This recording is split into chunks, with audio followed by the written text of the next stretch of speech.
కారులో వచ్చి మెట్లు గేట్ దగ్గర ముఖ్యమంత్రి గారు దిగిన చోట దిగే అవకాశం ఉంది అధ్యక్ష. రోజు బ్లాక్ హ్యాట్ని తీసుకొచ్చి ఇక్కడ ఎదురుకుండా దిగుతారు అధ్యక్ష. మన తలుపు తీస్తే మీకు కనబడతారు అధ్యక్ష. అటువంటి ఒక ఉద్దేశపూర్వకంగా కావాలని చెప్పి ఆయన ఆ గేట్లోంచి రాకుండా ఎమ్మెల్యేలు వచ్చేటువంటి గేట్లోకి వెళ్ళి ప్లే కార్డులు బ్యానర్లో కార్యకర్తలను వేసుకుని అసెంబ్లీలోకి రాణిస్తారు అధ్యక్ష. వాళ్ళు ఎవరైనా ఇద్దరు ముగ్గురు వచ్చి ఇక్కడ ఎవరి మీద దాడి చేస్తే వీళ్ళు సమాధానం చెబుతారు అధ్యక్ష. వాళ్ళు ఉద్యోగాలు పోవా.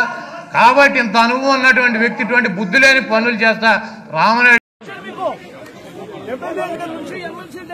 పేపర్లు గుంజుకొని లాక్కొని మీ ఇష్టం వచ్చినట్టుగా చింపే కార్యక్రమం చేసే అధికారం ఎవరిచ్చారు? మధుసూదన్ రావు, గుర్తుపెట్టుకో, ఎల్లకాలం ఇలా మాదిరిగా ఉండదు.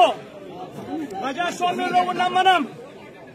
మీ టోపీ మీద ఉన్న సింహాలకు అర్థమేమిటో తెలుసా? అధికారంలో ఉన్న వాళ్లకు సెల్యూట్ కొట్టడం కాదు, ప్రజాస్వామ్యాన్ని కాపాడడం కోసం మీరున్నారు. గుర్తుపెట్టుకోండి.